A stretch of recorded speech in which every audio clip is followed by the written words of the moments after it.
जय श्रीराम मंडळी, good morning, शुभप्रभात.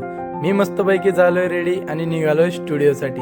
स्टुडिओला गेल्या गेल्या मस्तपैकी केली आपल्या श्यामबाबाची आरती. त्यानंतर बसलो मस्तपैकी कामाला. माझ्या बायकोला मी सांगून सांगून थकलो की असे ग्लास वगैरे काचेच्या वस्तू मशिनीवर नको ठेवत जाऊ, तरी माझी बायको काही ऐकणार राव माझं. आज मस्तपैकी दिवसभर होतं एकदम पावसाळ वातावरण. याच वातावरणाचा लाभ घेत माझ्या बायकोने काढली मस्तपैकी एखादी झोप. 4:30 वाजले, 5 वाजले तरी हा पण चपट्टा अजून जेवला नव्हता. त्यानंतर मी लागलो एका क्लायंटचं फोटोशूट करायला. लहान बाळाचं फोटोशूट होतं. खूप खतरनाक त्रास दिला राव यांनी. शूट करता करता दिसलं काय तर दोघी सासू आणि सून मस्तपैकी कॉफीचा आनंद घेत आहे. की मी आणि डुग्गू निघालो मार्केटला जाऊन आम्ही खाल्ले मस्तपैकी मोमोज.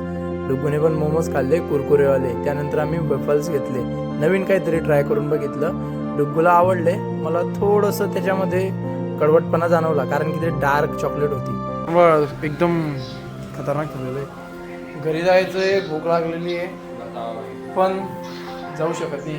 तो ओला होणार आहे कारण की ओमकडे रेनकोट वगैरे तर काहीच नाही आहे. माझ्याकडे एक आहे ना, मी मागे केदारनाथला गेला होता. तर चला आता निघू मस्तपैकी घरी आणि आजचा ब्लॉग होतो इथेच एंड. तर ब्लॉग आवडला असेल कमेंट करा खाली आणि फॉलो करा, शेअर करा. बाय.